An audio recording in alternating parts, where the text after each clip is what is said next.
কারি পাতা একটুখানি সেঁপে নিলাম, আজকে ঢোকলার মধ্যে দেবো, একটু অন্য টাইপের করে করবো। একটুখানি আদা গ্রেট করে ওর সঙ্গে মিক্স করে দেবো। পাত্রে জল দিয়েছি, দু জায়গায় করবো, স্ট্যান্ড দিয়ে দিয়েছি একটা, আর এখানেও একটা জল আর স্ট্যান্ড দিয়ে দিয়েছি। এবার মিক্সটা দেখাচ্ছি। এবার বেসন দিয়ে দিচ্ছি, আমি মাপ ছাড়াই করি, এটা আইডিয়া হয়ে গেছে। প্রথমে কিছুটা বেসন দিলাম,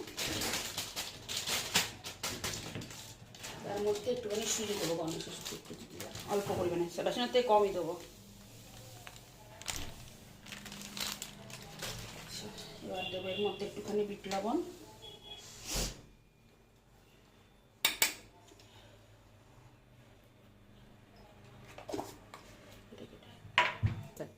একটু হলুদ দিলাম কালারের জন্য, আর অল্প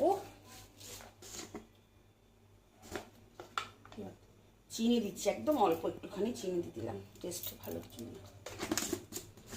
একটু আদা গ্রেট করেছিলাম সেটাও দিয়ে দিলাম, কেটে কেটে কর তাহলে। একটু কারি পাতা যেটা শুকনো খোলায় বেরিয়েছিলাম সেটাও দিয়ে দিলাম,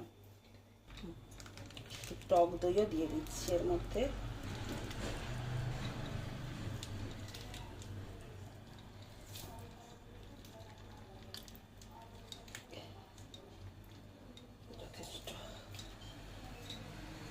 একটু জল দিয়ে দিলাম, চামচ একটু মিক্স করে নেবো এর মধ্যে। দেখো সব দেখা মিক্সিতে। এবার একটু এর মধ্যে ইনো মিশিয়ে নিচ্ছি, জলটা গরম বসিয়ে দিলাম, ইনোটা রেড়ে দিলাম, একটুখানি কাঁচা লঙ্কা দিলাম, তাহলে কি একটুখানি ঝাল ঝাল হবে। একটু তেল এখানে মাখিয়ে নেবো, এটা পাত্রটা আমি বসাবো গ্যাস, এটার মধ্যে করেই বসাবো।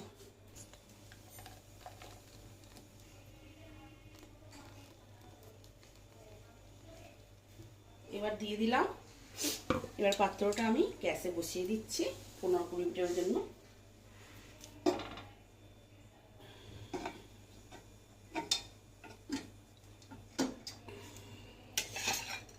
ঢাকাটা দিচ্ছি না, এমনি বন্ধ করে রাখছি, আর না হলে এটা খুলেও আমি লাগালে অসুবিধা নেই। সিটটা খুলে দিলাম, গ্যাসটাকে বাড়িয়ে দিলাম প্রথমে, একটু পরে কমিয়ে দেবো গ্যাসটাকে, মিডিয়াম টু লোর মধ্যে দিয়ে হবে ওটা। আমি গোটা হিং ইউজ করি, টুকরো টুকরো করে দিচ্ছি।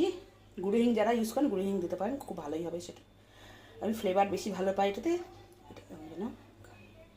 এটাই দিচ্ছি। এবার মধ্যে টক দই জল দিয়ে এটাকে মিক্স করে নেবো, এটা একটা অন্যরকম টেস্ট হবে।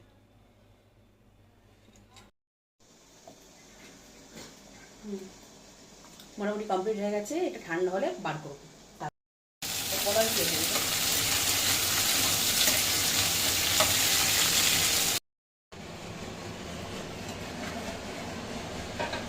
রাখ রাখ।